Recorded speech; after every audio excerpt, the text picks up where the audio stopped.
All right, you guys, our next guest is from Ars Technica. You've seen him on EP many times because he is freaking awesome. His name is Sam Machkovech, and he joins us right now from his headquarters in Seattle, Washington. How are you doing, Sam? Holding up, in Seattle. We've got some current events going on as of late, but I'm just hunkering down in my lair of fun. Yeah, it's crazy days, man. Obviously, the reason why I wanted to have you on here is because COVID-19 is going around the world, and we just found out that E3 is going to be canceled this year. And you wrote one of the first articles. I've seen it retweeted and quoted all over the place.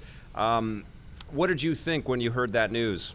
Well, I wasn't surprised, and that's because the spigot of behind-the-scenes information has started making its way to a lot of journalists. Yeah. The fact that I moved forward with the report simply because myself and Kyle Orland, also at Ars Technica, we were able to combine enough sources to verify it was going to be canceled today, as opposed to delayed or moved to another place. But we were certainly not the only people hearing it. There's just been disarray following E3 for some time, and recent news about cities closing big public events didn't really help the show's chances.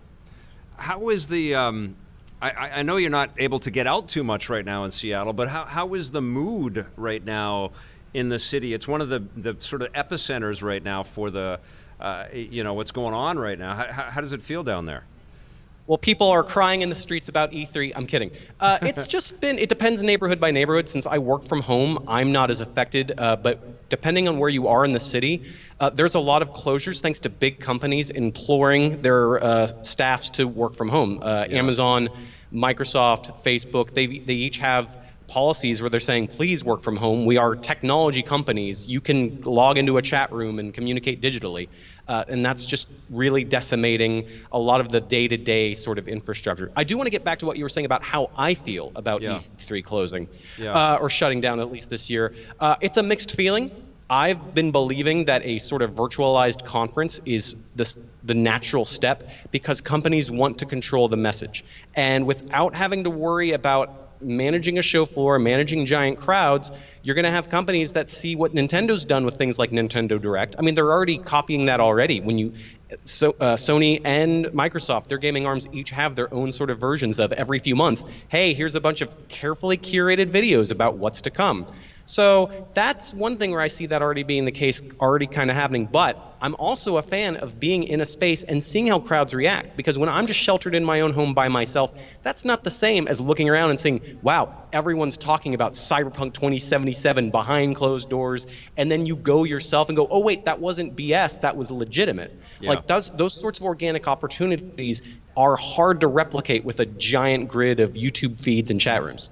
You know, everybody talks about Nintendo and the Nintendo Directs as sort of the example for going forward, but people don't really recognize that they win E3s not just by the fact that they put a video out there. They also have usually the best booth with a lot of imagination, maybe not as many games as some of the other publishers, but they do it upright like they did last year with Luigi's Mansion 3, where it's a real like theme parks caliber celebration, and so they also have that live win as well. You know, the only thing that they don't do is the having a controller disconnect on stage. You know, like they miss all of that, but they get the wins in a bunch of different directions.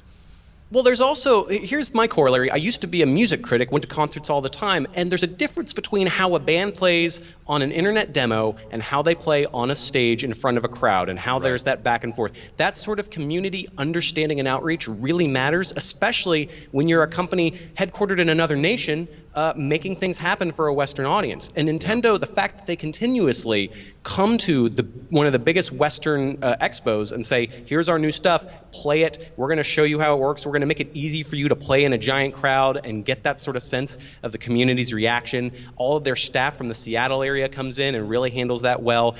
Every single big company that does well at E3 has to essentially say, all right, we care about how people receive this stuff and how they choose to spend their valuable entertainment time. Absolutely. So I think losing that in E3 will be kind of a big blow, especially since this is a big year. Yeah. Sam, what do you think about 2021? Do you think that this E3, missing the opportunity of having this E3, is going to make E3 2021 bigger, or well, more companies drop out? Because it seems like the company's just been eating a lot of blows before COVID-19. What do you think about that? Well, the biggest answer I have to that is the buzz that I'm getting from in my Twitter DMs and emails. Wow, that's a weird accent. Which is to say, people are mad. These companies did not get really clear information. The members of the ESA, the Entertainment Software Association, not because there's big companies that spend money on the ESA, and the thing they get out of it, being a member, is being part of E3. There's also government lobbying and some of these other sort of services, but those are not as valuable to a lot of these game companies, is the buzz that I am getting. I don't have a really hard confirmation about which studios are saying it, but there is a sort of sense that people are looking at the ESA and going, well, why are we paying these people if there's not going to be an E3, if they're just going to replace it with a digital event that I could have put on? So that's a big question mark. Are people going to just say, forget this, we're all out? Sorry, you guys blew. It's one thing for a natural disaster to get in the way of an event. It's another for a company to really leave the people who pay money to be a part of the whole proceeding in the dark. Yeah, I mean, like the writing was on the wall with Sony and then Jeff Keighley and then IM8-Bit making these very public announcements that they're not going to be a part of it, even EA leaving a few years ago and Activision Blizzard sort of being wishy-washy about E3. It's pissed me off because I've been to all the E3s and I love this 3-day celebration that the world gets to kind of see, and the message has been kind of smeared onto a bunch of different directions. And I still believe in that, but I feel like we have moved away and said, let's open it to the public, and you know, we've forgotten a little bit about why this kind of festival of video games is still important for the world to kind of latch onto.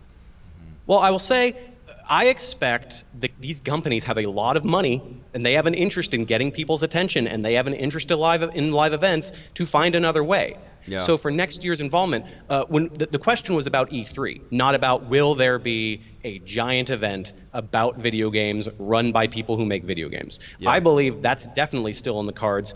I know that Xbox has, what is it, X01? They have an event that was in Mexico most recently. Yeah. I don't see them slowing down on the public push to own the entire ecosystem and say, hey, look at this giant event and just pay for Xbox Game Pass and that fun could be in your house. Yeah. Like that kind of messaging for every single big company. EA has a stake in it. Sony has a stake in it. Goodness, PC companies still want you to spend money on their things and have a say in it. The events are going to keep happening. Yeah, I don't want it to be a bunch of individual events, though. You know, I like this idea of the industry coming together to kind of celebrate itself. It's a little bit more like the Cannes Film Festival is what I want E3 to evolve into, and I also don't want it to be open to the public. I know that that's been a way that, and it's not because I'm against the public participating in it, but there's I feel the headline right now. Victor Lucas hates the public. I just, you know, there's enough professional people or enough commentators out there to fill the space, as well is that there's new ways to kind of engage retail around this stuff. Even if the move is going to digital, there's still a way to kind of show all of the ancillary hardware, ancillary projects, like products like what Nintendo always does is they have like a sample store of what Nintendo stuff could look like. And I think that stuff is still important. It physicalizes, in all senses of the word, what games can mean for people, you know, as opposed to just being demo booths. It's a transitional phase. GameStop is currently struggling in the United States as a big physical gathering place, and they just brought on Reggie, who had been at Nintendo, and there's this, buzz that maybe they're going to try and become sort of an esports / hangout zone and convert in that way. When things change, the best ideas do tend to bubble up because the best ideas make money and keep getting supported, and good ideas are going to involve a mix of curated videos, limited events, and giant public things. And I embrace an opportunity for all this stuff to go crazy. I also don't care for a bunch of splintering events because we all signed on to Netflix back in the day when it was the one place where you could get a whole bunch of stuff piped into your TV screen. And now, how many streaming apps do I have installed that I don't want to use because I'm so annoyed? So I hate to be American about it, but the market may bear this out. Yeah, and one of the things that they might do is instead of tons of demo, maybe E3 continues, but it shrinks, but it still has value that way. But one of the things that I think would be smart for the show is to let people play the samples, the tastes of games that they would give to journalists on the show floor. Let people sort of download these early demos and stuff like that, which I know Or is stream them. Or stream them. I'm Yeah. telling you, I don't think we're going to get out of the year 2021 without a major event where we are going to control the play of a game that's not out yet. You can't download it, but you can stream it from our server. That way, in case it's buggy or whatever, we limit it. I see that by the end of 2021 That'd be amazing. absolutely happening and being run by one of the big companies, your Google Stadia, your Microsoft xCloud, whichever, with that banner on it. Like that's going to happen. It's not if, it's when. Yeah. All right. Well, let's talk about Xbox and Sony, because obviously, what's happening around the world is affecting supply chains and delivery of machines. Do you think that we're going to get a PlayStation 5 and an Xbox Series X this year? What do you think? I think we're going to find out by essentially around when E3 would have taken place live, whether they do a digital event or not. That's how long they have to firm up their supply chain. Because right now, I actually, before I came on here, I asked some buddies who are in the know about producing devices, not necessarily game consoles, and their answer was, it's a battle for RAM.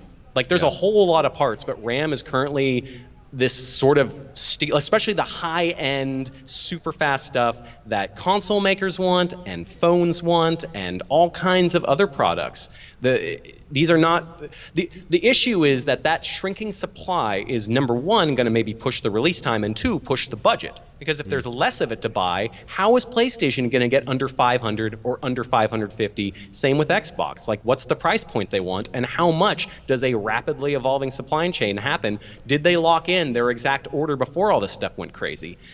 We don't really know, and I think that we're going to be seeing more leaks in that sense before long, because if these suppliers are based out of China and Korea, loose lips have ruled the day for years when it comes to phones and other devices. So I think by June we'll get those that sort of number idea. It is amazing how little we know about the PlayStation 5. I mean, we know stuff that Mark Cerny has talked about to Wired, but we don't know very much more, which is amazing, right? Like, it's coming out soon. And well, here in my answer to that, what we don't know, who have we not heard from in the traditional Sony camp for a while? Yeah. Insomniac was acquired by them. Am I right? Yeah.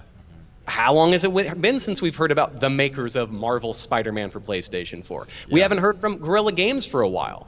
How long has it been since we've heard from the makers of Horizon Zero Dawn? Right. I think that Sony knows that its first-party lineup has been the differentiator. It's been the driver for when people look at both systems and go, well, they perform kind of similarly on my 1080p TV, but I can only get God of War, I can only get Horizon Zero Dawn, I can only get Spider-Man on this console first for a certain number of years.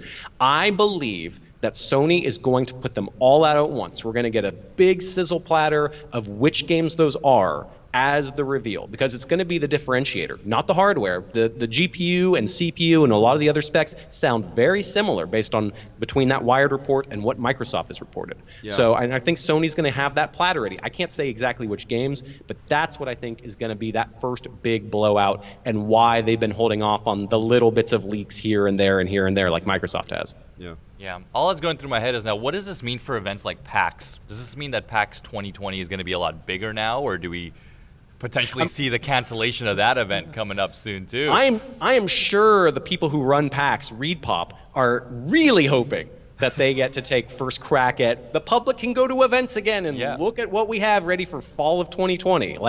That would be the dream for them. There's no predicting what's going to happen in terms of events, in terms of cities and nations having their own sort of orders coming, but that would be the optimistic timeline, is that they or Gamescom or Tokyo Game Show, you pick one and they could have the crack.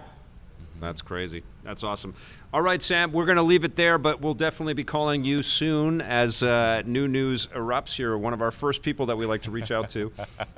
Can I throw out real quick, NBA Jam, Mark Turmel went to Zynga, and when he went to Zynga, he put a thing on Reddit, you can look it up, talking about how EA bumbled the launch of that NBA Jam. Producers changed gears, that thing's been left in the dust, people shouted out, this is EA's fault, let's get NBA Jam back. I heard We that all last want it, night. yeah. I guess this is the NBA Jam episode, this ladies and episode's dedicated to NBA Jam. Thank you, Sam.